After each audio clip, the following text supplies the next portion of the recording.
Hello friends, welcome to my channel. और friends, ये मेरा नेट एग्ज़ाम से रिलेटेड हिस्ट्री का चैनल है और यहाँ पर उसके अकॉर्डिंग ही मैंने कंटेंट प्रोवाइड करवाया है। तीनों टर्म में से एमसीक्यू सीरीज़ दिए हुए हैं, डिटेल्स के टॉपिक हैं।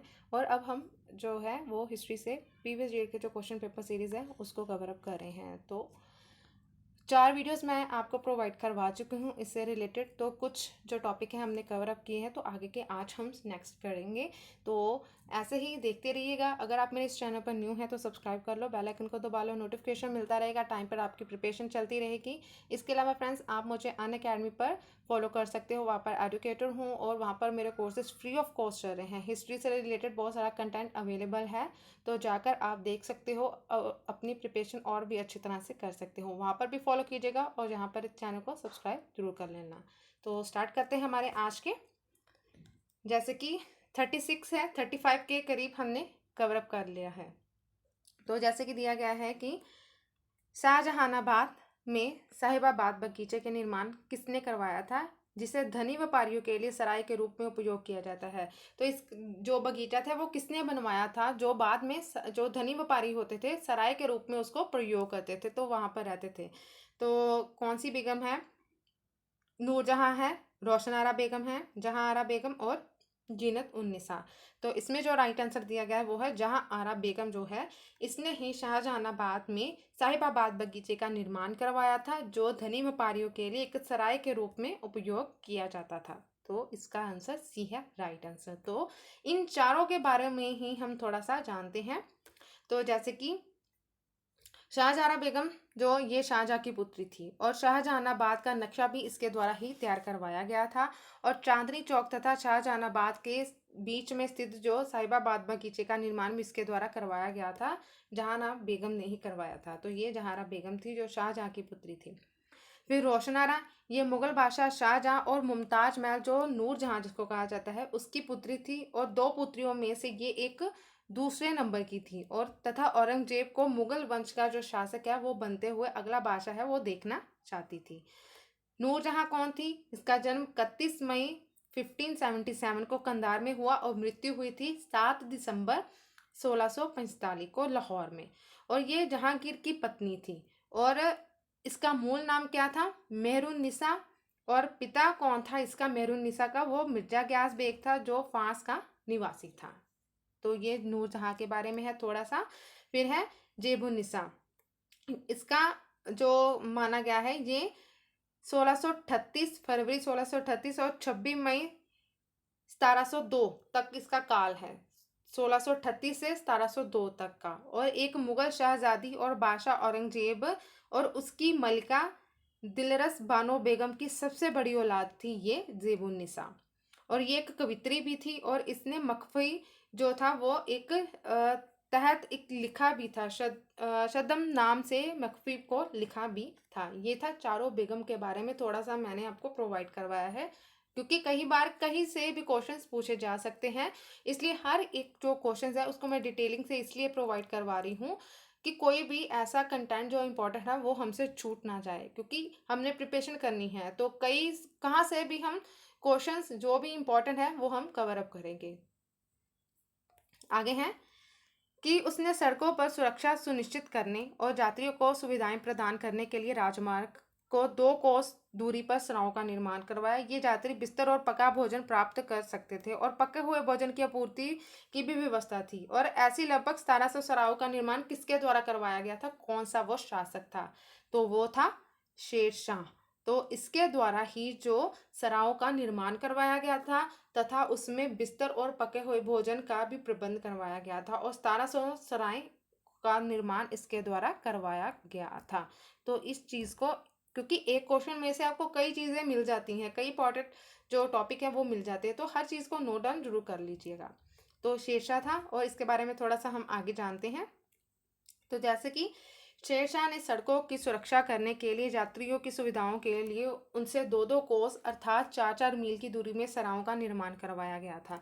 क्योंकि पहले उसने सड़कों का निर्माण करवाया, सड़कों के साथ साथ क्योंकि आसपास के जो क्षेत्र होता था उसमें दूर दूर तक जो घर वगैरह नहीं होते थे, इसलिए सड़कों के निर्माण के साथ यात्रियों को असुविधाएं ना हो, इसलिए उसने उनको सुविधा प्रदान करवाने के लिए सरायों का निर्माण करवाया, ताकि जो लंबी दूरी की यात्रा जो तय करते हैं उनके लिए विश्राम के लिए एक सराय हो, जहाँ पर वो विश्राम कर सके और बाद में अपनी यात्रा आरंभ कर सके।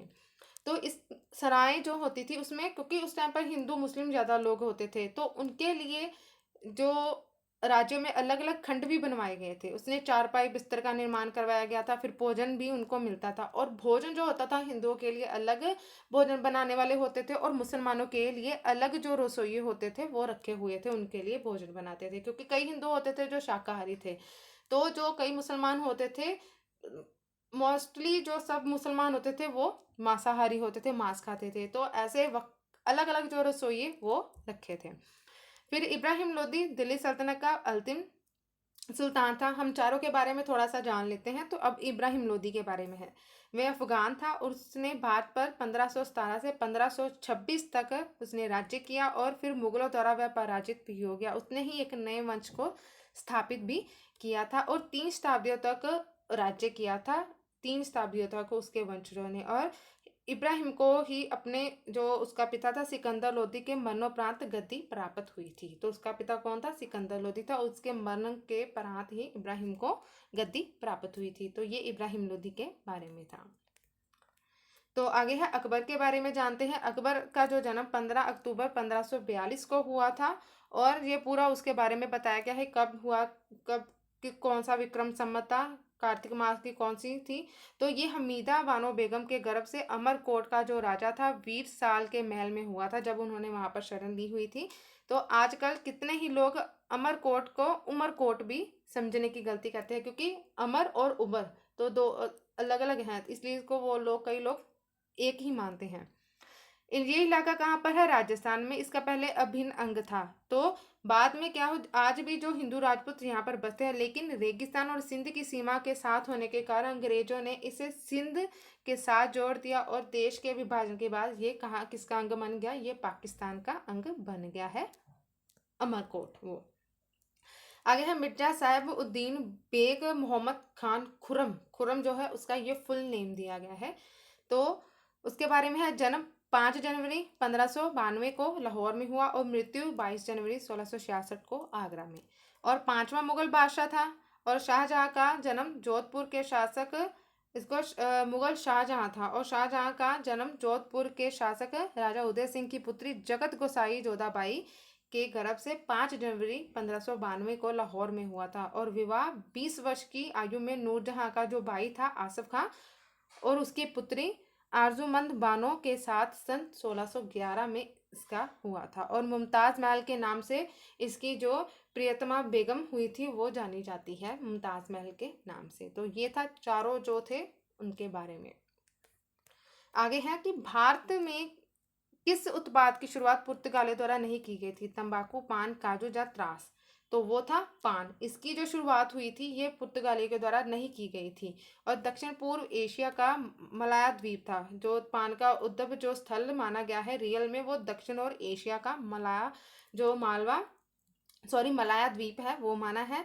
और अनेक नाम से इसको जाना जाता है, तांबा, नगवली, नगवली दल, तांबूली पूर्ण और नगरबेल। तो इस नाम से एक इसके अनेक नाम भी हैं पान के। तो ये था ऑप्शन 38, और इस राइट आंसर इसका बी है। नेक्स्ट है, निम्नलिखित में से कथन को पढ़कर नीचे बताना है कि जो समाज शोधियों ने बताया है कि जातियां भी संस्कृतिकरण के रूप में अंतर्गत अपने व्यवसायों के साथ साथ अपने दर्जे के कैसे परिवर्तित होती है, और संस्कृतिकरण के सिद्धांत का प्रतिपादन किसने किया था? क्योंकि जो संस्कृति है वो जो जैसे कि संस्कृतिकरण का रूप जो होता है वो किस पर डिपेंड होता है? व्यवसाय। तो जिसका जो व्यवसाय होगा वो उस जाति के उस दर्जे के आधार पर परिवर्तन होगा, उसका उस दर्जे में परिवर्तन होगा। तो ये चीज बताई गई है। लेकिन संस्कृतिकरण का जो सिद्धांत का प्रतिपादन किसके द्वारा किया गया था? तो वो सिद्धांत का जो प्रतिपादन हुआ था वो था M.N. श्रीनिवासन के द्वारा किया गया था। तो ये इसका राइट आंसर है, M.N. श्रीनिवासन। लेकिन हम इन चारों के बारे में थोड़ा सा हम जानेंगे, क्योंकि क्वेश्चंस कहीं पे भी पूछे जा सकते हैं। तो इन चारों के बारे में भी थोड़ी सी नॉलेज होनी बहुत जरूरी है। तो जैसे कि दिया गया है कि भारत में धार्मिक, सांस्कृतिक, सामाजिक परिवर्तनों की कुछ विशेषताएं की व्याख्या किसके द्वारा की गई थी? डॉक्टर श्रीनिवासन के अपनी पुस्तक जो थी दक्षिण भारत के कुर्गो में धर्म और समाज में सर्वप्रथम संस्कृतिकरण की अवधारणा का उन्होंने प्रयोग किया था। उनका अनुसार ये था कि मध्यम से तथा कथित निम्न जातियां जो थी वो उच्चतर वर्णों, विशेषकर ब्राह्मण के विश्वासों, संस्कारों, जीवन शैली, दूर से संस्कृति प्रतिमानों को अपना लेती हैं। तो जैसे कि कई जातियां होती हैं तो जो उच्च वर्ग के लोगों की चीज़ों को अपना लेती, जैसे कि स्थानांतरितकरण होता है ना, संस्कृतिकरण होता है, जो व्यवसाय के अकॉर्डिंग परिवर्तनशील होते हैं। तो इस चीज़ के बारे में बताया गया है। तो आगे है कार्ल मार्क्स। ये जर्मन दार्शनिक था, अर्थशास्त्री, इतिहासकार, राजनीतिक सिद्धांतकार, समाजशास्त्री, पत्रकार, वैज्ञानिक, समाजवाद के ये प्रेरणा थे। और इसका पूर्ण नाम कौन सा था, क्या था? Karl Karl Heinrich Marx. इसका जन्म 5 मई 1818 को त्रेवेस में एक यहूदी परिवार में हुआ, लेकिन बाद में ये यहूदी से ये बाद में ईसाई धर्म में ये परिवर्तित हो गए थे। और जन्म के बारे में बताया है कि ये जर्मनी में हुआ था और मृत्यु हुई थी लंदन, यूनाइटेड किंगडम में हुई थी। और हेरिटेज है जो स्मृति है वो लंदन, वहाँ पर ही है, लंदन में, यूनाइटेड किंगडम में। और इसके जो बच्चे थे वो थे Eleanor Marx, Laura Marx, Henry Edward, Guy Marx और ज़्यादा हैं। तो ये था जो कार्ल मार्क्स के बारे में। और इसकी राष्ट्रीयता क्या थी? ये जर्मन और पर्शियन दोनों ही था। आगे है रोमिला थापर। रोमिला थापर के बारे में, ये इसका जन्म 3 नवंबर 1931 को हुआ था। ये भारतीय इतिहासकार है और इसने अध्ययन, मुख्य विषय जो था वो प्राचीन भारतीय इतिहास रहा है, जो इसके अध्ययन का मुख्य विषय था। और इसने पंजाब विश्वविद्यालय के स्थानांतरण के बाद रोमिला थापर ने लंदन विश्वविद्यालय के जो school of oriental and African study से ए एल बशम के मार्गदर्शन में 1958 में डॉक्टर की इसने उपाधि जो थी वो अर्जित की थी, उसके नेतृत्व में की थी। और जवाहरलाल नेहरू विश्वविद्यालय जो नई दिल्ली में है, प्रोफेसर के पद पर उसने वहां पर कार्य भी किया था रोमिला थापर ने। आगे है Maximilian Karl Emil Max Weber. जो है मैक्स वेबर के बारे में, जन्म 21 अप्रैल और 1864 और मृत्यु 14 जून 1920 को हुई थी। और जर्मन वकील, इतिहासकार, राजनीतिज्ञ, समाजशास्त्री, साथ ही रूप में एक राजनीतिक अर्थशास्त्री भी के रूप में भी इसको जाना जाता है। इसके विचारों ने गहराई में सामाजिक सिद्धांत और सामाजिक अनुसंधान को प्रभावित किया था। तो ये चारों के बारे में हमने थोड़ा सा जाना है। आगे है अलाउद्दीन की कृषि व्यवस्था में ग्यासुद्दीन तुगलक के द्वारा अनेक परिवर्तन किए गए थे। तो निम्न में से कौन सा उसने परिवर्तन जो सही नहीं है किया हुआ? तो वो है राइट आंसर जो इसका दिया गया है वो है डी, कि उसने राज्यसभा की प्रथा को जारी रखा और उसको प्रोत्साहित किया। तो ये कथन सही नहीं दिया गया है। तो जैसे कि ग्यासुद्दीन तुगलक जो था ये 1320 से इसने 1325 तक इसने दिल्ली का ये सुल्तान रहा था। और आर्थिक नीतियों का आधार रस्में म्यान थी, अर्थात क्या था कि संयम, शक्ति एवं नरमी के बीच एक संतुलन लेकर चलना था। उसको कहा गया था नीतियों का आधार रस्में म्यान था। इसका मतलब ये है उसने अलाउद्दीन की जो कृषि व्यवस्था में अनेक परिवर्तन किए, यथा किसानों का बोझ कम करने के लिए उसने हुक्म ए मसाहत जो माप होता है जिसको कहा गया है के साथ पर हुक्म ए हासिल जो बटाई, फसल बटाई को भी उसने अपनाया था। उसने ये चेंजेस करके इस चीज़ों को अपनाया था कृषि में सुधार लाने के लिए, कृषि व्यवस्था में परिवर्तन करने के लिए उसने इस चीज़ों को लागू किया था। तो फ्रेंड्स ये थे आज के कुछ हमारे जो क्वेश्चन है जिसको मैं आपको प्रोवाइड करवा रही हूँ। तो फ्रेंड्स हर एक क्वेश्चंस को डिटेलिंग साथ इसलिए प्रोवाइड करवा रही हूँ तो क्योंकि क्वेश्चन जो हैं वो कहीं से भी पूछे जा रहे हैं। कोई भी जो चीज़ है वो ऐसी ही नहीं होनी चाहिए जिसके बारे में हमें जानकारी ना हो, जो हमारे सिलेबस के अकॉर्डिंग ना हो। तो हर एक चीज़ जो है वो उसके अकॉर्डिंग चल रही है, उसके अकॉर्डिंग ही आपको डिटेल में प्रोवाइड करवा रही हूँ। तो प्लीज़ आप अपनी स्टडी ऐसे ही कीजिएगा, हर एक पॉइंट को नोट डाउन ज़रूर कर लेना। इसलिए ही ये चीज़ें प्रोवाइड करवा रही हूँ। तो अपने फ्रेंड्स को भी इस चीज़ के बारे में ज़रूर शेयर कीजिएगा वीडियोस को, उनको भी अनअकैडमी के बारे में बताइएगा, चैनल के बारे में बताइएगा कि वो भी यहाँ पर आकर क्लासेस देख सकते हैं और अपनी प्रिपरेशन और भी अच्छी तरह से कर सकते हैं। तो आगे और भी ऐसे बहुत सारे जो लेसन्स हैं वो आने बाकी हैं, तो ऐसे ही देखते रहिएगा और अपनी प्रिपरेशन करते रहिएगा। और वीडियो देखने के लिए आप सभी का थैंक यू।